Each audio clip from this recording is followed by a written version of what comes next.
ನಮ್ಮ ತಂದೆ ನಾವು ಚೆನ್ನಾಗಿರಲಿ ಅಂತ ಹಗಲು ರಾತ್ರಿ ಅನ್ನೋದೇ ಕಷ್ಟಪಟ್ಟು ದುಡಿತಾರೆ. ನಾನು ಚೆನ್ನಾಗಿ ಓದಲಿ ಅಂತ, ಜೀವನದಲ್ಲಿ ಮುಂದೆ ಬರಲಿ ಅಂತ ಇವ್ರ ಕಡೆ ಸಾಲ ಸೋಲ ಮಾಡಿ ನಾನು ಓದಿಸ್ತಿದ್ದಾರೆ. ಇವತ್ತು ಫಾದರ್ಸ್ ಡೇ ಅಂತ ಗೊತ್ತಿದ್ದು ನಾನು ಅವ್ರಿಗೆ ಒಂದು ವಿಶ್ ಕೂಡ ಮಾಡಿಲ್ಲ. ಅದೇನೇ ಆಗಲಿ ಧೈರ್ಯದಿಂದ ಹೋಗಿ ಅವ್ರ ಜೊತೆ ಈಗ ವಿಶ್ ಮಾಡಿ ಒಂದು 4 ಪ್ರೀತಿಯಿಂದ ಮಾತಾಡ್ತೀನಿ.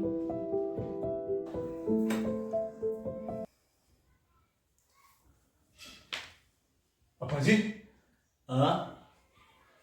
ಹ್ಯಾಪಿ ಫಾದರ್ಸ್ ಡೇ ಅಪ್ಪಾಜಿ.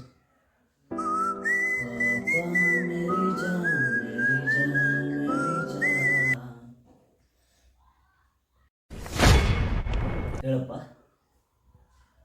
ಸಾರಿ ಅಪ್ಪ, ಎದಕ್ಕೆ ಸಾರಿ ಕೇಳೋದು? ಹಿಡಿದು ಮಾಡಿಸಿ ಇನ್ನೂ ಮಾಡಪ್ಪ. ಇಲ್ಲಿ ಬಿಡು, ಮತ್ತ ಎಲ್ಲ ಸೆಟ್ಟಿಂಗ್ ಎಲ್ಲ ಆರಾಮದ ಬಿಡಂದ್ರೆ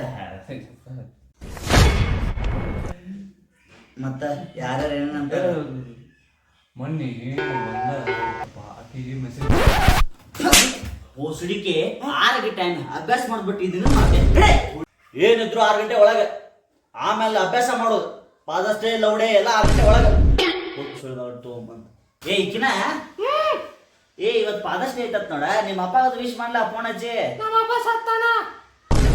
ಸತ್ತಾನು ಸುಳಿ ಮಗ, ಅವ ನರಕ ಹೋಗಿರ್ಬೇಕ. ಮತ್ತ ನಿನ್ನಂತಕ್ಕೆ ನನಗೆ ಕಟ್ಟಿದ ಅನ್ಕೊಳ್ಳೆ ಮತ್ತೆ